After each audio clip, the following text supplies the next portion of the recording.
Every game begins the same way. Before we get straight into the rumor that's shaking up the back channels of Birdland, make sure to subscribe to the channel and hit that notification bell because our coverage isn't stopping until opening day. The cold, hard reality is that the 2025 season left a bitter taste in the mouth of everyone wearing orange and black, a campaign that promised the world and delivered frustration, resulting in the inevitable departure of Brandon Hyde. Now, with Craig Albanaz at the helm for 2026, the atmosphere has shifted dramatically, and this isn't just locker room talk. The front office has finally opened the wallet and decided to act like the American League East giant we are. Forget that conservative stance of waiting for the market to settle, because Mike Elias and the front office decided to dictate the pace this time, steamrolling the competition before January even started. We have already secured big names that completely change our structure, starting with the impactful trade with the Angels for Taylor Ward and the surgical negotiation with the Rays to bring in Shane Baz, a move that screams elite potential. And we didn't stop there, because the signings of Zach Eflin and Ryan Helsley solidify a staff that desperately needed veterans with a winning mentality, in addition to bringing in Leody Taveras to give depth to the outfield.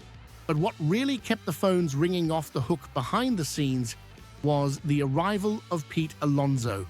Putting the polar bear in the middle of our lineup isn't just a statistical upgrade, it is a declaration of war on the Yankees and Red Sox, showing that we are building a squad to fight for the title right now, not 2 years from now.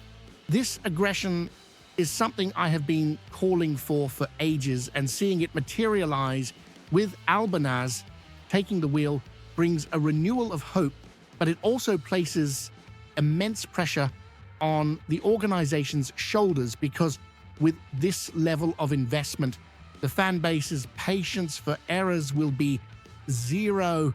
We are seeing a total reconfiguration of the team's identity, moving from young prospects to heavy contenders again, and this demands a different mentality both in the dugout and in the stands, because now we are the target, the team to beat.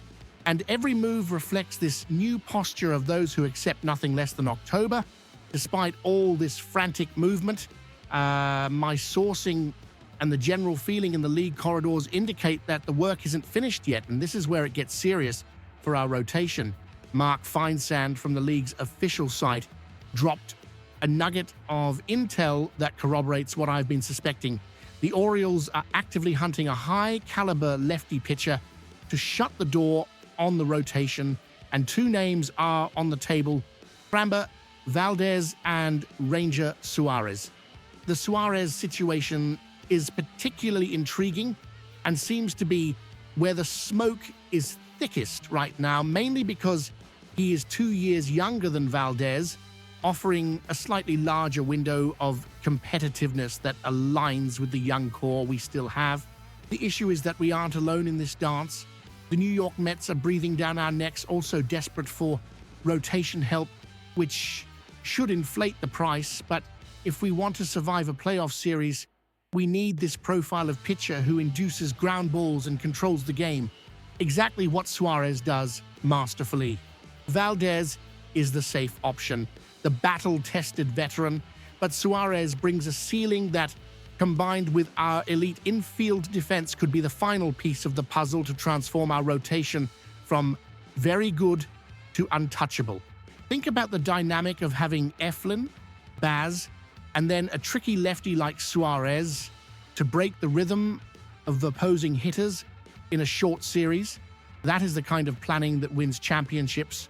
The front office knows they need one more reliable arm because, let's be honest, betting solely on the health of all current starters is a risk we cannot take in 2026, especially coming off a year where everything went wrong. We are talking about a strategic move to bulletproof the team against unforeseen events and take a valuable asset off the market before Steve Cohen and the Mets throw a truckload of cash on the table.